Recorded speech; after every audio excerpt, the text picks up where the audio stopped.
नमस्कार, आप देख रहे हैं सिटी न्यूज और मैं हूं आपके साथ कंचन। प्रखंड के बेलहत गांव में उस वक्त मातम पसर गया जब अहमदाबाद में मजदूरी करने का 20 वर्षीय युवक विद्यानंद कुमार उर्फ मुन्नू का शव उसके पैतृक आवास पहुंचा। मृतक के घर पहुंचते ही परिजनों के चित्कार से पूरा गांव गमगीन हो गया। मुन्नू अपने परिवार का इकलौता सहारा था, जिसकी असमय मृत्यु ने एक हंसते खेलते परिवार के भविष्य पर अंधेरा छा दिया। प्राप्त जानकारी के अनुसार गणेश राम का पुत्र विद्यानंद कुमार गुजरात के अहमदाबाद स्थित प्रशांत लॉजिस्टिक कंपनी में सिग्नल मैन के पद पर कार्यरत था। मंगलवार की ड्यूटी के दौरान प्लांट से गिरने के कारण उसकी दर्दनाक मौत हो गई। शुक्रवार को जैसे ही उसका शव बेलहत गांव पहुंचा, सैकड़ों ग्रामीणों की भीड़ उमड़ पड़ी। मृतक ने शाही देव उच्च विद्यालय खरौंधा से मैट्रिक की परीक्षा पास की थी और वर्तमान में खरौंधा +2 विद्यालय में नामांकन लेकर पढ़ाई के साथ साथ परिवार की जिम्मेदारी भी उठा रहा था। बीमार पिता का सहारा था मुन्नू। मृतक के घर की आर्थिक स्थिति अत्यंत दयनीय है।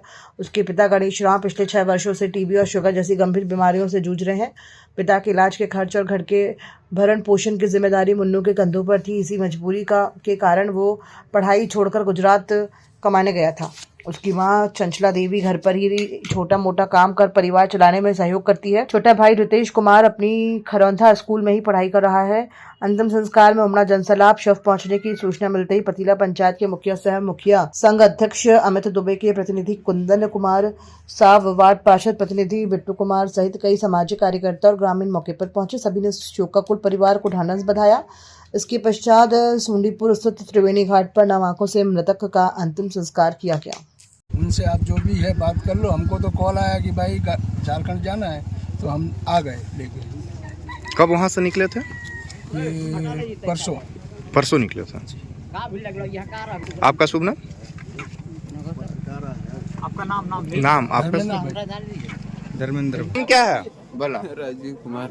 क्या हुआ था? रुको नहीं का तो गिर गया था हॉस्पिटल में। नहीं का तो गिर गया था हॉस्पिटल में गया। हॉस्पिटल मेरा फोन आया कि आपका भाई हॉस्पिटल में था। हम बोले कि हॉस्पिटल में क्यों गया है? तो हम बोला कि कुछ नहीं हुआ है, आओ ना। तो हम बोले कि क्या हुआ है? तो आओ ना।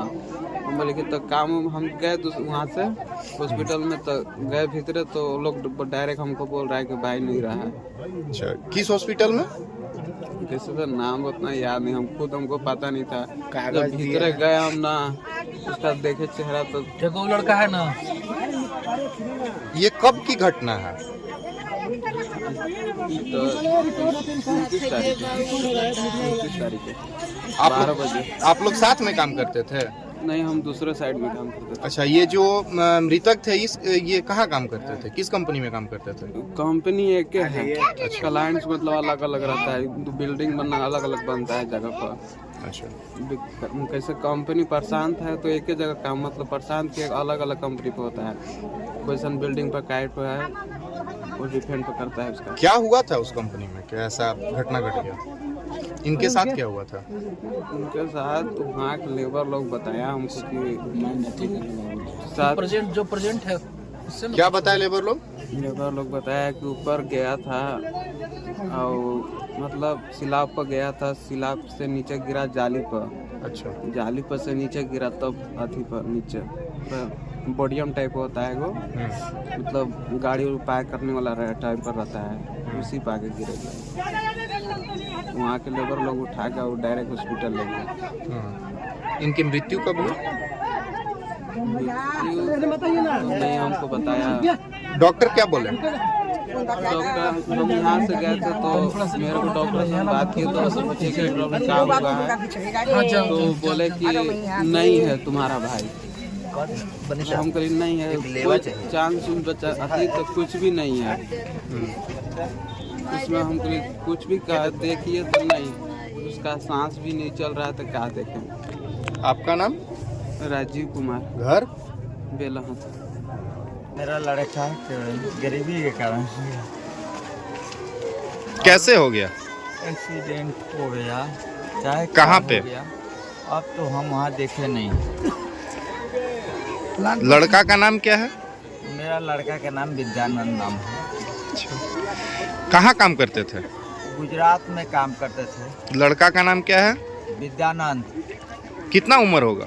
उनका 20-22 साल। गुजरात में किस कंपनी में काम करते थे? और उस कंपनी को प्रशांत लॉजिस्टिक प्रशांत लॉजिस्टिक। किस कंपनी में काम करते थे? आप बोलिए। प्रशांत कंपनी था। प्रशांत लॉजिस्टिक। प्रशांत लॉजिस्टिक। प्रशांत लॉजिस्टिक। तो कैसे उनकी मृत्यु हो गई? सिंगल मैन के काम करता था। आप बोलिए। सिंगल मैन के काम करने में अच्छा, वही मतलब हो गया। ये घटना कब घटी? मंगलवार आप लोगों को कैसे पता चला? फोन के द्वारा पता चला। वो नहीं आए थे। अच्छा, तो ये बताइए कि उनका शादी वगैरह हो गया था? नहीं, शादी तो नहीं हुआ था। अविवाहित बहन थे। के शादी के चक्कर में थे कि हम बहन को शादी करेंगे तो हम पापा को द्वार पर अपना रहेंगे हमारा जिंदा, तो हम सारे काम करेंगे दो भाई। लड़का पढ़ाई भी करता था मुझे। हाँ, लड़का मेरा पढ़ाई कर रहा था। कहाँ से? खरमदा हाई स्कूल से 10+2 में नाम लिखवाया था बस। आप मृतक के पिता हुए? हाँ, लड़का को हम पिता हुए। आपका नाम? कुंदन कुमार साहब। बताइए क्या यहाँ पे हुआ, घटना कैसे घटी? घटना घटी हो आर्थिक मतलब मजबूरी था। गए थे पिताजी की इलाज उलाज कराने के चक्कर में काम करने। उसी में सोचा कि 2 रुपये कमाएंगे तो हम मैंने पिताजी की इलाज कराएंगे, उसी में ये था। लड़का का उम्र कितना था? वह 21-22। किस कंपनी में काम करता था? कहाँ पे? अहमदाबाद में। कंपनी? कंपनी का नाम है लॉजिस्टिक। प्रशांत लॉजिस्टिक। प्रशांत ना लॉजिस्टिक। प्रशांत लॉजिस्टिक। लड़का घर में कितने परिवार होते हैं? परिवार होते हैं। घर में कितने परिवार होते हैं? 7 परिवार हम। मेरा नाम हेमेंद्र राम। बताइए, ये जो घटना घटी इस संबंध में कुछ कहना चाहेंगे? कहना चाहेंगे, यह एक बहुत ही गरीब परिवार से लड़का था। इनके पिताजी के एनी टाइम तबीयत खराब रहता था। इनकी एक बहन भी है जिसको शादी करना है। पूरे परिवार उस पर आश्रित थे और वह कुछ दिन पहले कमाने गया था। घर की स्थिति देख करके कि मैं जा रहा हूँ, अपने पिताजी का सही ढंग से इलाज कराऊंगा, मेरी बहन है उसको मैं सही ढंग से उसको शादी करूंगा। लेकिन जिस सोच से बेचारा वह गया वह नहीं कर पाया और किसी प्लांट में काम कर रहा था, वह गिरा और वहाँ उसकी मृत्यु हो गई। आज पूरे गांव में शोक की लहर है, बहुत दुख की घड़ी है। इनके पिताजी है, देखिए इनका क्या स्थिति है। ये किसी तरह बेचारे लाठी के सहारा से चलते हैं, स्थिति बहुत ही ख़राब है। आज वह रहता तो घर में कुछ और होता, लेकिन अब इसकी बच्ची की, इसकी बहन की शादी कैसे होगी, उसके पिताजी का इलाज कैसे होगा, यह अब समझ में नहीं आ रहा है कि उनकी अब स्थिति क्या होगी। मृतक कितने परिवार हैं? मृतक 5 परिवार हैं, जिसमें वो बड़ा लड़का था, एक लड़की भी है जो शादी करने की उम्र है, और उनके उनके बाबा दादी भी है, उन्हीं पर आश्रित है। उन लोग भी वृद्ध हैं, उन लोग भी उसी के सहारे थे। घर का भी स्थिति वही है, घर भी सही ढंग से उसका बना नहीं। वो पढ़ाई लिखाई छोड़ करके बेचारा काम करने के ख्याल से गया, मेरे पिताजी को सही ढंग से इलाज हो, बहन को सही ढंग से शादी हो, लेकिन हो नहीं पाया। धन्यवाद।